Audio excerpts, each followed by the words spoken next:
The Committee on Prevention of Boat Mishap in Nigeria has recommended the immediate establishment of a coastal guard for the enforcement of extant rules and regulations of the inland waterways.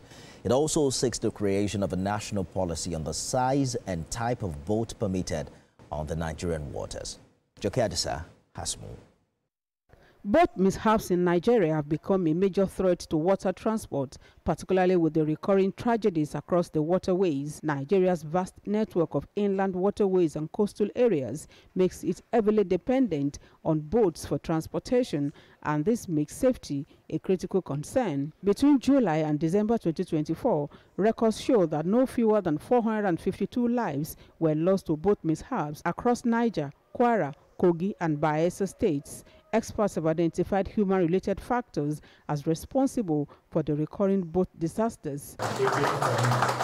After 5 months of rigorous work, the committee set up by the federal government to find lasting solutions to incessant boat mishaps submits its report. Top on its list is for the central government to establish a coastal guard for the enforcement of extant rules and regulations of the inland waterways. It also proposes the creation of a national policy on the size and type of boats permitted on the Nigerian waterways.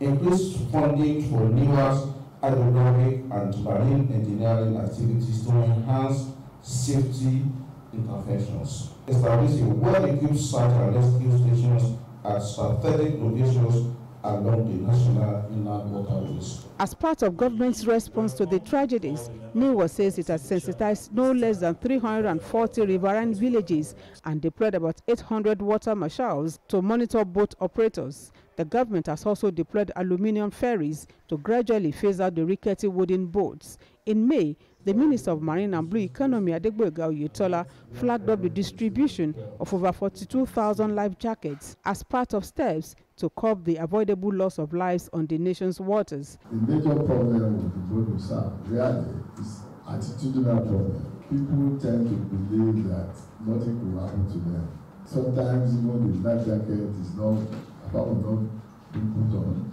They sometimes don't use it to decorate their house. So we need a lot of advocacy to allow people to recognize the importance of putting on the life jacket. Adegboyega Oyetola appreciates the works of the committee as it discourages late-night travel on the waterways. I want to appeal to the subnationals, the states, to see this as their responsibility.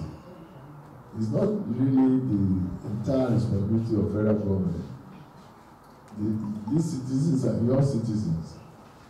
Make adequate provision for them, both on land and on the waterways. Nigeria's waterways are estimated to be about 10,000 kilometers with over 3,000 of navigable waterways. The committee therefore tasked the National Assembly to dispense with the bill, seeking the creation of coast guards for monitoring and safety purposes.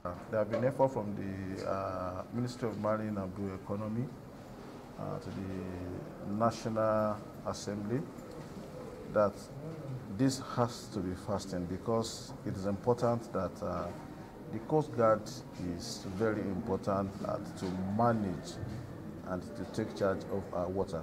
The 17-point recommendations certainly come handy for the government at the center to tackle the hydra-headed challenge of boat mishaps in Nigeria, and citizens eagerly await the implementation of these recommendations and see how far they can save lives and restore sanity to the nation's waterways.